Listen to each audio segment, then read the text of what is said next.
नमस्ते, welcome to Ideation for IAS. मैं हूं डॉक्टर विकल्प कोटवाल।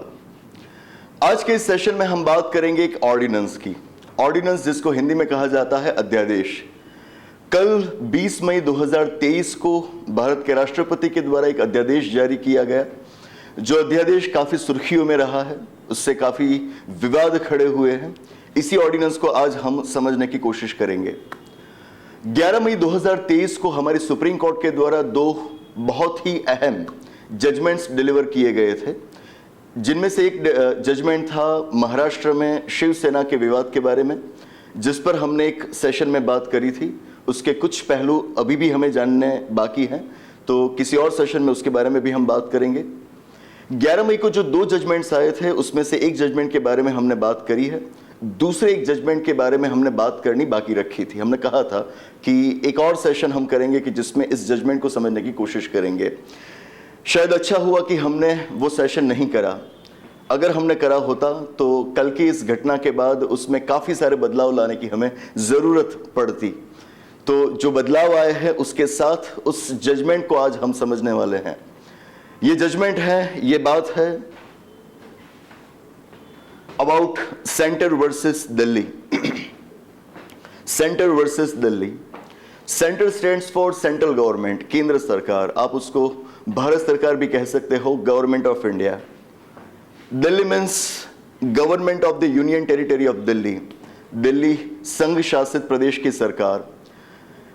काफी सालों से दोनों के बीच कॉन्फ्लिक्ट्स चल रहे हैं, काफी सालों से, कुछ महीनों या फिर दिनों की बात नहीं है, ये काफी सालों से ये चला आ रहा है। इसी कॉन्फ्लिक्ट में एक मेजर डेवलपमेंट हुआ कल। वैसे तो 11 मई को जो सुप्रीम कोर्ट का जजमेंट आया था वो भी एक बहुत ही बड़ा डेवलपमेंट था, लेकिन उससे भी आगे एक बड़ा डेवलपमेंट कल हुआ है इस ऑर्डिनेंस से। इस पूरे मामले को हमें समझना है। इस ऑर्डिनेंस को समझने के लिए पहले हमारे पास कुछ पृष्ठभूमि होनी चाहिए, एक बैकग्राउंड होना चाहिए। तो ब्रीफली पहले एक बैकग्राउंड तैयार कर लेते हैं और उसके आधार पर इस ऑर्डिनेंस को हम समझते हैं। Delhi has been the national capital for India. वो हमारे देश की राजधानी है। राजधानी की हैसियत से उसका स्टेटस कुछ और होना चाहिए। इस सोच के साथ एक कमेटी आई थी, एस बालाकृष्णन कमेटी। उनकी रिकमेंडेशंस के आधार पर 1990 के साल में 1991 के साल में 1991 में हमारे संविधान में एक संशोधन करा गया था, that is 69th amendment. 69th amendment से हमारे कॉन्स्टिट्यूशन में एक नया आर्टिकल दाखिल किया गया, that is article 239AA। Article 239AA हमारे कॉन्स्टिट्यूशन के पार्ट 8 के अंदर, भाग 8 के अंदर दाखिल किया गया है। हमारे संविधान का भाग 8 वो यूनियन टेरिटरीज के एडमिनिस्ट्रेशन के बारे में है। जैसे कॉन्स्टिट्यूशन में पार्ट 5 सेंट्रल गवर्नमेंट के एडमिनिस्ट्रेशन के बारे में है, पार्ट 6 स्टेट गवर्नमेंट्स के बारे में है, वैसे ही पार्ट 8 यूनियन टेरिटरीज के एडमिनिस्ट्रेशन के बारे में है। इसी पार्ट 8 के अंदर दिल्ली के लिए एक नया आर्टिकल जोड़ा गया 69th अमेंडमेंट के द्वारा, जो कि है आर्टिकल 239AA, जिस आर्टिकल के तहत दिल्ली को एक नया स्टेटस दिया गया, that is national capital territory of Delhi, NCT जिसको कहा जाता है। नेशनल कैपिटल टेरिटरी का ये स्टेटस देने के बाद वहां पर विधानसभा के लिए प्रावधान करा गया, विधानसभा लेजिस्लेटिव असेंबली, और उसके लिए एक अलग सरकार के लिए भी प्रावधान किया गया।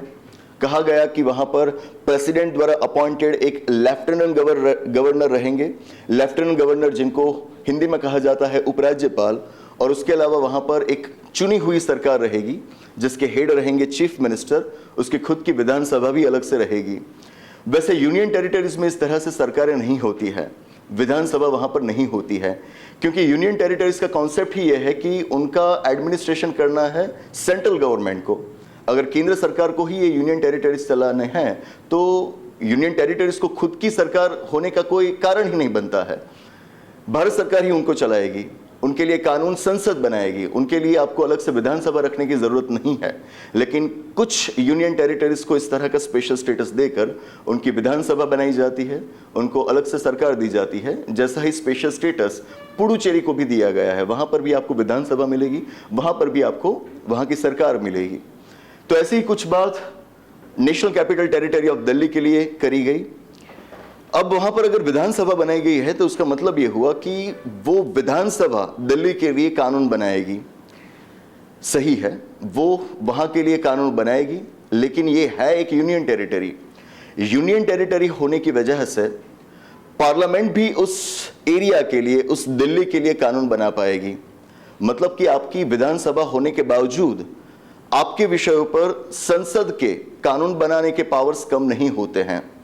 तो एक ही साथ संसद और दिल्ली की विधानसभा दोनों एक ही तरह के मामलों पर कानून बना पाएंगे। That's very special thing. राज्यों में ऐसा नहीं होता है। राज्यों को खुद की विधानसभा, विधान परिषद दी जाती है। They have exclusive power under normal circumstances to legislate upon their subjects. वो खुद ही कानून बनाएंगे, वो सिर्फ वो ही कानून बनाएंगे अपने विषयों पर। संसद नहीं बनाएगी आमतौर पर under normal circumstances. Exceptional cases में वो बना सकती है, लेकिन नॉर्मल सर्कमस्टांसेस में नहीं बना सकती है। यहां पर नॉर्मल सर्कमस्टांसेस में भी संसद दिल्ली के लिए कानून बना सकती है। यहां तक कहा गया कि 3 सब्जेक्ट्स ऐसे रहेंगे कि जो दिल्ली अपनी विधानसभा होने के बावजूद उस पर कानून नहीं बना पाएगा, और वो सब्जेक्ट्स हैं police, public order and land. In 3 subjects को आप देखिए, वो स्टेट लिस्ट में दिए गए हैं हमारे कॉन्स्टिट्यूशन के। मतलब ये हुआ कि आमतौर पर राज्यों की सरकारों के पास ये सत्ता होती है, राज्यों की सरकारों के पास ये अधिकार होता है कि उनकी धारासभाएं इन सब्जेक्ट्स पर कानून बनाए। लेकिन दिल्ली के पास विधानसभा होने के बावजूद इन 3 सब्जेक्ट्स पर कानून बनाने की परमिशन उनको नहीं दी गई। इन 3 सब्जेक्ट्स पर दिल्ली के लिए कानून सिर्फ और सिर्फ संसद बना सकती है। ये कॉन्स्टिट्यूशनल पोजीशन समझना जरूरी है। नेक्स्ट, इस हिसाब से वहां पर काम चल ही रहा था, काफी सालों से चल रहा था।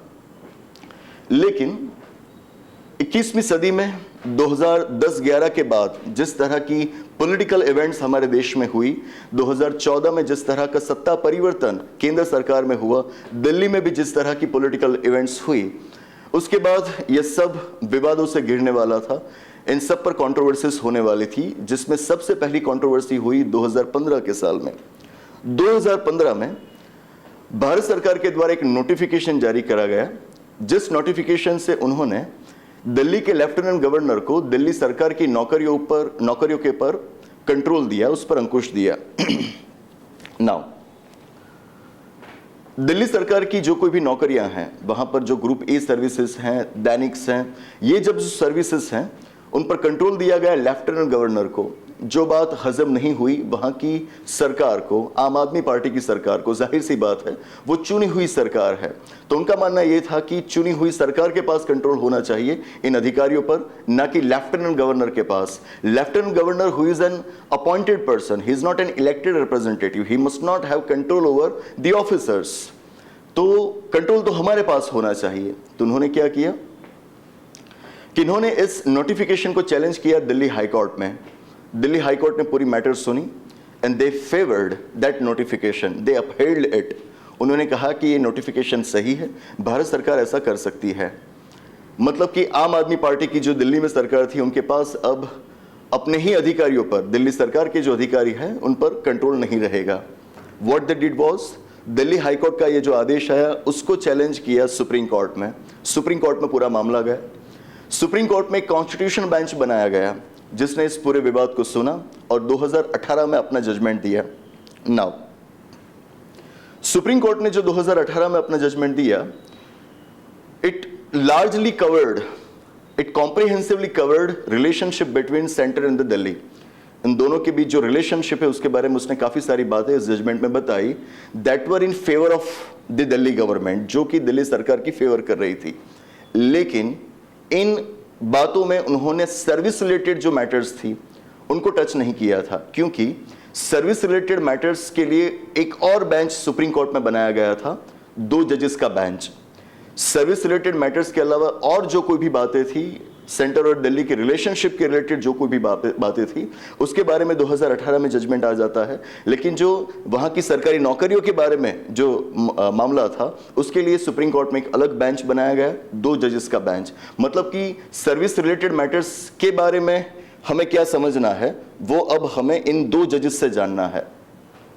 2019 में इन दोनों जजेस की बेंच का एक जजमेंट आता है।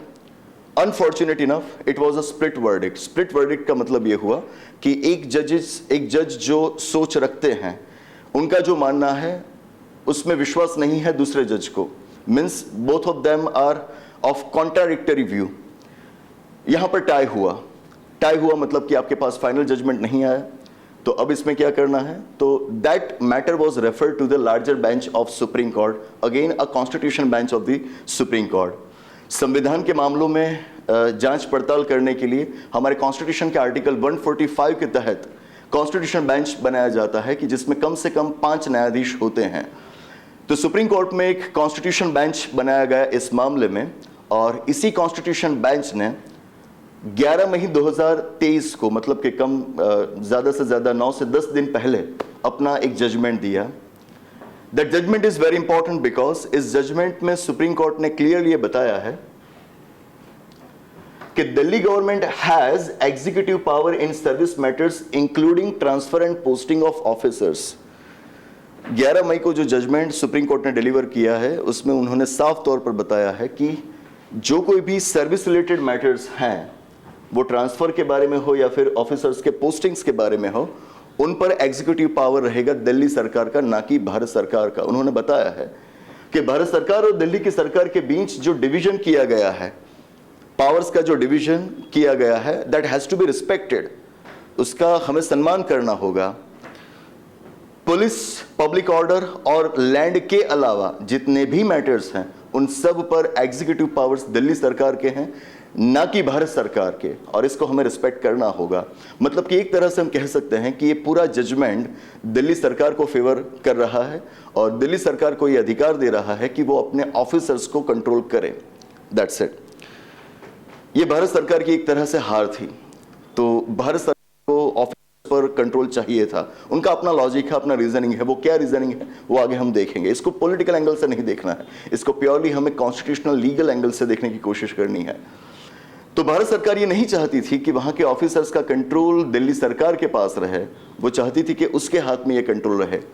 इसीलिए उन्होंने क्या किया, कल 20 मई 2023 को एक ऑर्डिनेंस इशू करा, जिस ऑर्डिनेंस से उन्होंने इन ऑफिसर्स का कंट्रोल अपने हाथ में लेने की कोशिश करी है। अब इस ऑर्डिनेंस को हम समझते हैं, इस ऑर्डिनेंस के जो मेन पॉइंट्स हैं उनको हम समझते हैं। सबसे पहले ये ऑर्डिनेंस किसके बारे में है? ये ऑर्डिनेंस है अमेंडमेंट करने के लिए एक कानून के अंदर, जो कि है government of national capital territory of Delhi. 1991 में 69th अमेंडमेंट के द्वारा दिल्ली को एक स्पेशल स्टेटस दिया गया article 239AA of the constitution of India के तहत। लेकिन फिर उसकी सरकार कैसे चलेगी, उसके लिए आपको एक अलग से कानून बनाना पड़ेगा। उसी साल एक कानून बनाया गया, that is government of national capital territory of Delhi act 1991। इस कानून के मुताबिक वहां की सरकार चलती है। इस कानून में बदलाव लाने के लिए, इस कानून को बदलने के लिए, उसमें अमेंडमेंट करने के लिए ये ऑर्डिनेंस लाया गया है। नाउ 10 पन्नों का पूरा ऑर्डिनेंस है। अगर आप चाहो तो इसकी PDF अवेलेबल है ऑनलाइन, आप पढ़ सकते हो। इसमें से जो हमारे लिए समझने की बातें हैं, जो हमारे एग्जाम्स के लिए इंपॉर्टेंट है या फिर किसी भी व्यक्ति के लिए जानना जरूरी है, उन 4 बातों पर हम फोकस करेंगे। एक के बाद एक लेते हैं। द वेरी फर्स्ट थिंग,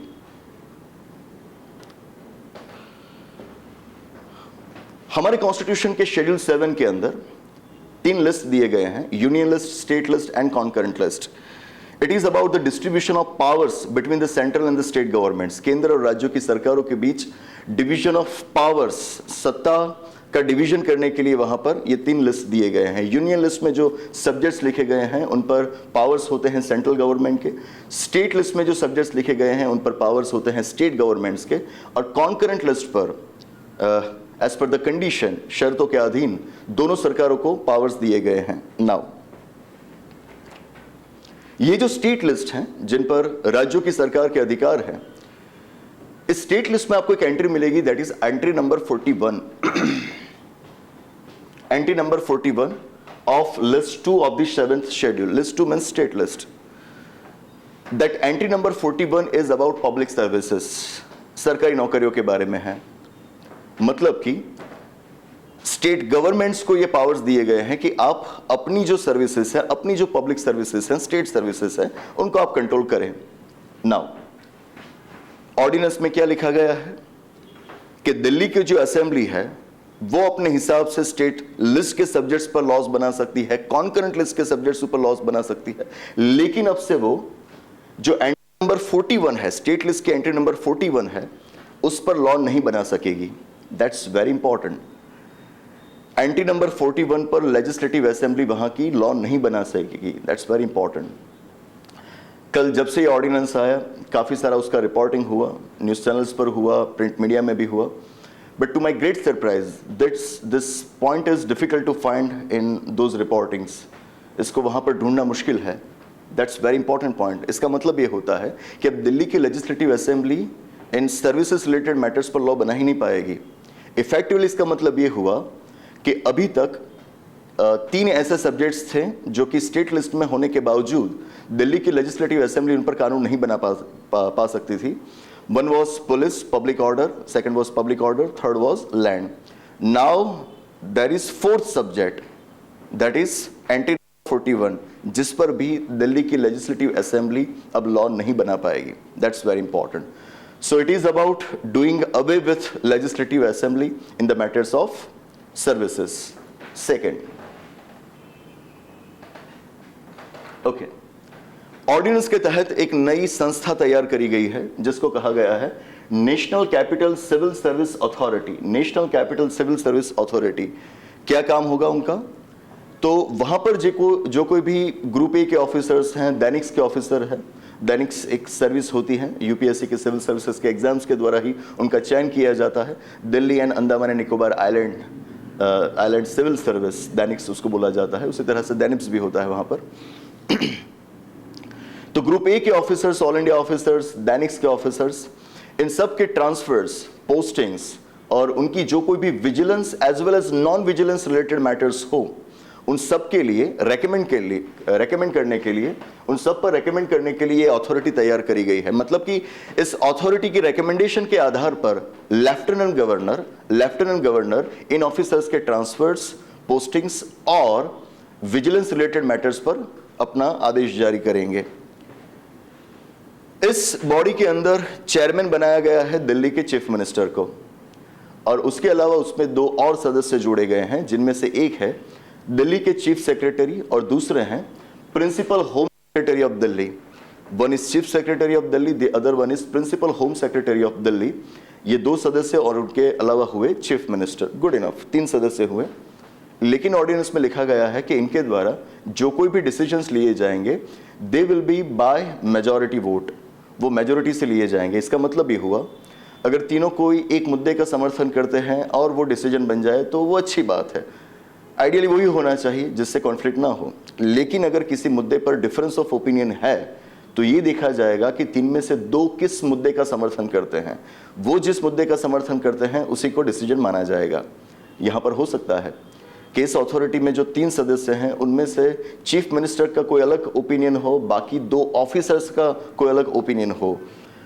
तब आपको ये नहीं देखना है कि चीफ मिनिस्टर क्या मानते हैं, आपको ये देखना है कि ये 2 ऑफिसर्स क्या मानते हैं, क्योंकि आपको मेजोरिटी से डिसीजन लेना है। Means in a way you are bypassing that elected representative in the form of chief minister. इसीलिए तो ये कहा जाता है कि this ordinance is specifically meant to nullify that judgment of supreme court.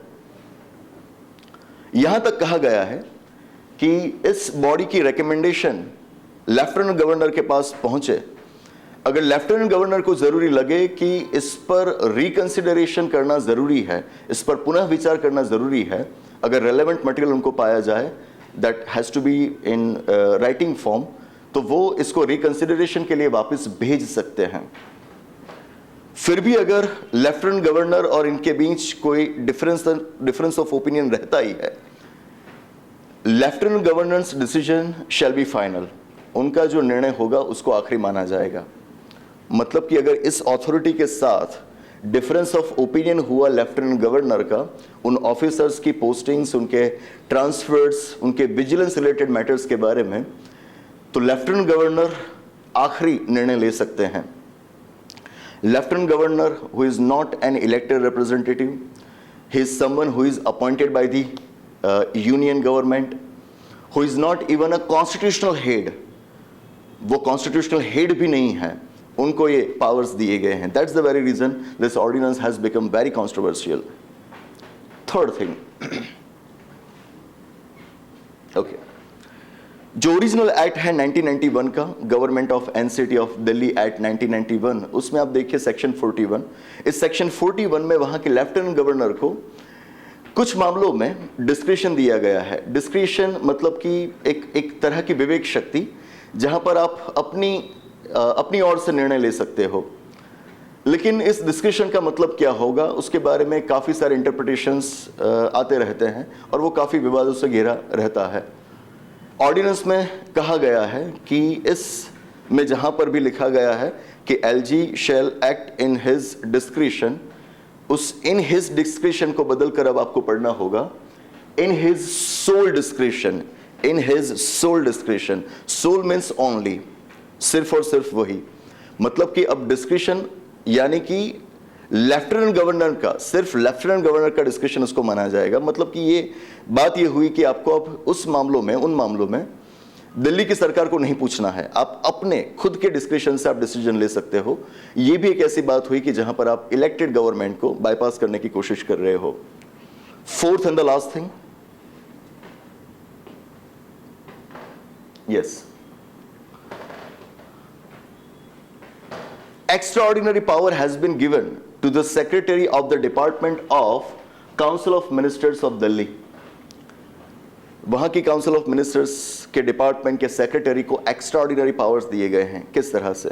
उनको कहा गया है कि अगर इन सेक्रेटरी को लगे कि काउंसिल ऑफ मिनिस्टर्स के पास जो प्रपोजल्स लाई गई है वो जिन पर काम कर रहे हैं, the kind of decisions that are being taken, if they are not in accordance with the provisions of law, अगर वो कानून के हिसाब से सही नहीं है, तो he can communicate that thing to the lieutenant governor. वो ये बात लेफ्टिनेंट गवर्नर तक पहुंचा सकेंगे। Rather it is the duty, कहा गया है कि ये आपकी ड्यूटी रहेगी, ये आपका कर्तव्य रहेगा कि आप ऐसे मामलों को लेफ्टिनेंट गवर्नर के ध्यान पर लाए। That's it. मतलब कि इलेक्टेड रिप्रेजेंटेटिव्स कुछ कर रहे हैं, उन पर एक तरह से वॉच रहेगी अब सेक्रेटरी की, who is not an elected representative, who is an officer, right. तो अगर उनको लगे कि काउंसिल ऑफ मिनिस्टर्स के द्वारा जो काम करा जा रहा है that's somehow against the provisions of the law, he can bring that thing into the notice of the lieutenant governor। That's it। तो ऑर्डिनेंस की ये ज़्यादातर बातें ऐसी हैं जहां पर सर्विस रिलेटेड मैटर्स में दिल्ली की सरकार के अधिकारों को कम करने की कोशिश करी जा रही है, और जितनी कोशिश उनके अधिकारों को कम करने की हो रही है, उतनी ही कोशिश लेफ्टिनेंट गवर्नर और भारत सरकार की शक्तियों को दिल्ली पर बढ़ाने की हो रही है।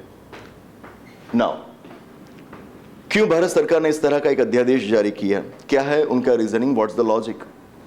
आप इस ऑर्डिनेंस को पढ़िए, it's a very lengthy document. इसमें प्रीएम्बल ही कम से कम 1.5 पन्नों का है, राइट। इसमें काफ़ी सारी वजहें दी गई हैं। ब्रीफली अगर मैं आपको बताऊं तो भारत सरकार का कहना यह है कि Delhi is the national capital, and being national capital there are important functionaries who reside there are important institutions that are situated in Delhi. Dignitaries like president of India, even prime minister, वो सब वहीं पर रहते हैं। इंपॉर्टेंट इंस्टीट्यूशंस, सिर्फ national institutions ही नहीं, international importance के इंस्टीट्यूशंस भी दिल्ली में हैं, जैसे कि काफ़ी सारे देशों की एम्बेसीज, उनके दूतावास हमारे यहाँ पर है, जैसे कि डिप्लोमेटिक एरिया आपने देखा होगा शायद दिल्ली में, वहाँ पर अलग अलग देशों की एम्बेसीज सिचुएटेड हैं। तो इट इज़ रिक्वायर्ड, एक तो सिक्योरिटी के कंसर्न्स की वजह से, और उसके अलावा इट इज़ रिक्वायर्ड कि जब फॉरेन डिग्निटरीज यहाँ पर आते हैं दिल्ली में, जो बार बार आते रहते हैं, तो highest standards of professionalism in the administration of Delhi are maintained. अगर वो कैपिटल है तो उसका एडमिनिस्ट्रेशन भी हाईएस्ट प्रोफेशनल स्टैंडर्ड्स के साथ होना चाहिए, और वो तभी हो सकता है कि जब भारत सरकार की भी उसके अंदर दरमियानगिरी हो, उनकी दखलगिरी हो, उनका इंटरवेंशन हो। भारत सरकार ने तो यहाँ तक कहा इस ऑर्डिनेंस में कि it is the will of the people of India when they elected us as the union government, they wanted us to run Delhi as well। मतलब कि देश के लोगों ने हमें जो चुना है वो सिर्फ ऊपर से देश चलाने के लिए चुना है, ऐसा नहीं है। साथ में हमारा मैंडेट ये भी है कि हम हमारे देश की राजधानी को भी सही ढंग से चलाए। राजधानी में पूरे देश का इंटरेस्ट है, it's in the national interest. तो दिल्ली की चुनी हुई सरकार ही उसको चलाए, उसकी एक मोनोपोली हो उसके एडमिनिस्ट्रेशन में, वो सही नहीं है। भारत सरकार की भी दरमियानगिरी इसमें होनी चाहिए। जो दरमियानगिरी एक तरह से खत्म हो जा रही थी 11 मई 2023 के सुप्रीम कोर्ट के जजमेंट की वजह से, उसी दरमियानगिरी को वापस लाने की कोशिश करी गई है इस ऑर्डिनेंस के द्वारा। So this is the reason, it's very lengthy one but briefly I told you. तो इस रीजनिंग को भी हमें ध्यान में रखना है। Now one more important thing that happened was, इस ऑर्डिनेंस को इंट्रोड्यूस करने के साथ ही भारत सरकार ने सुप्रीम कोर्ट में एक रिव्यू पिटीशन फाइल करी है। सुप्रीम कोर्ट का कोई जजमेंट आए, अगर आपको उसमें संतोष नहीं मिलता है, आपको लगता है कि इस पर और बेहतर तरीके से विचार हो सकता था, तो आप सुप्रीम कोर्ट में उसी जजमेंट के खिलाफ रिव्यू पिटीशन फाइल कर सकते हो। सुप्रीम कोर्ट रिव्यू कर सकता है, अपने जजमेंट को बदल सकता है। तो भारत सरकार ने क्या करा था कि इसी ऑर्डिनेंस को इश्यू करने के साथ साथ उन्होंने 11 मई 2023 का सुप्रीम कोर्ट का जो जजमेंट था, जो एक कॉन्स्टिट्यूशन बेंच के द्वारा डिलीवर करा गया था, उस जजमेंट के सामने उन्होंने रिव्यू पिटीशन फाइल करी है। काफ़ी सारे स्कॉलर्स, लॉज के एक्सपर्ट्स का ये मानना है कि अगर रिव्यू पिटीशन आपने फाइल करी थी तो आपको थोड़ा इंतज़ार करना चाहिए था कि सुप्रीम कोर्ट इस मामले पर हियरिंग्स करे, और उसके बाद उसका क्या नतीजा आता है उस आधार पर आपको यह तय करना था कि ऑर्डिनेंस इशू करा जाए कि ना करा जाए। लेकिन थोड़ी जल्दबाजी में भारत सरकार के द्वारा ये ऑर्डिनेंस इशू कर दिया गया है। That's a different story, but the thing is कि इस तरह की रिव्यू पिटीशन फाइल करी गई है, तो आने वाले वक्त में हो सकता है कि इस पर कोई नया जजमेंट भी हमारे सामने आए, उसको हमें फॉलो करना है। Last thing, question, can ordinance nullify supreme court judgment? क्या ऑर्डिनेंस के द्वारा आप सुप्रीम कोर्ट के किसी डिसीजन, किसी जजमेंट को बदल सकते हो? Yes, it can be done, it can be done.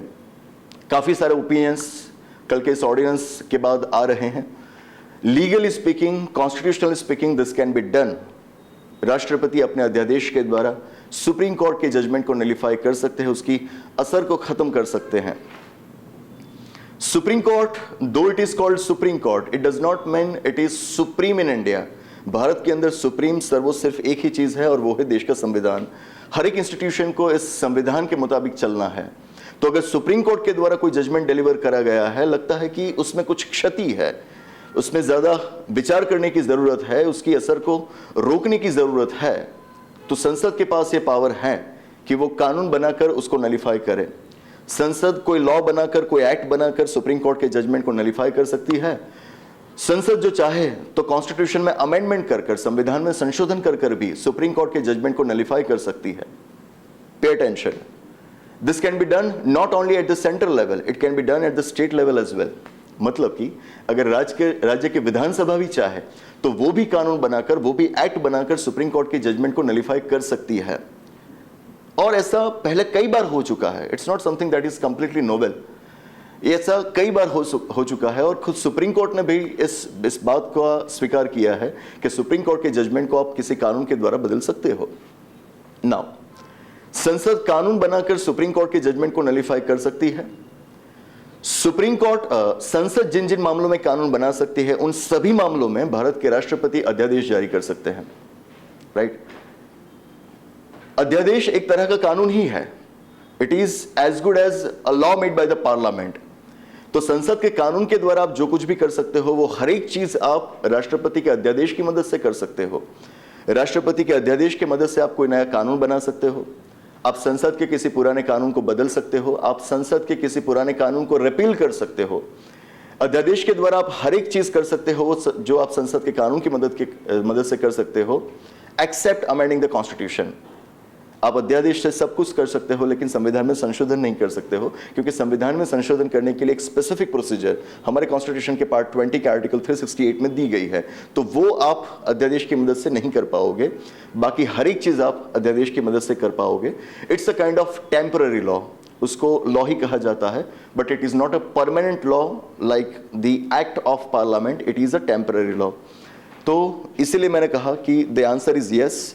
If President wishes to nullify judgment of Supreme Court, he or she can do that by issuing an ordinance against that judgment, जो कल हो चुका है। That's all. तो ये बात थी भारत सरकार के ऑर्डिनेंस की। देखते हैं अब रिव्यू पिटीशन में किस तरह से सुप्रीम कोर्ट आगे बढ़ती है, किस तरह से हियरिंग्स होती हैं, किस तरह की आर्ग्यूमेंट्स वहां पर रखी जाती है। जब भी इस तरह की कोई बात हमारे सामने आएगी, इसी प्लेटफॉर्म पर हम उनको समझने की कोशिश करेंगे। ये हमारी एक छोटी सी कोशिश है सिविल सर्विसेज एग्जाम्स की प्रिपरेशन करने वाले स्टूडेंट्स को हेल्पफुल होने की।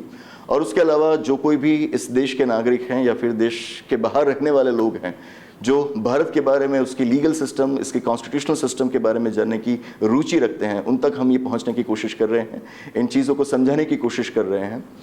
अगर हमारे इस प्रयत्न को आप सराहना चाहो, अगर आपको लगे कि ये काम सही हो रहा है, तो it's a request that share such videos with more and more people. ज़्यादा से ज़्यादा लोगों तक इसको पहुंचाइए। जितना आपका सहकार हमें मिलेगा उसी के आधार पर हम और बेहतर तरीके से काम कर पाएंगे।